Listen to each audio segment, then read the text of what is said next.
Ruby Kumar फुकराज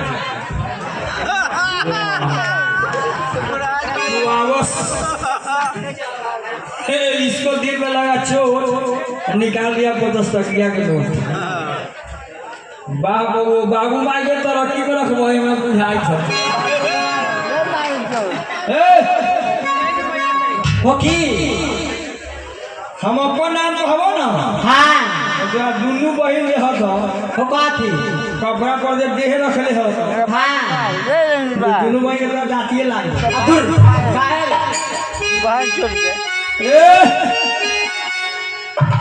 ये हमारो डोबिया है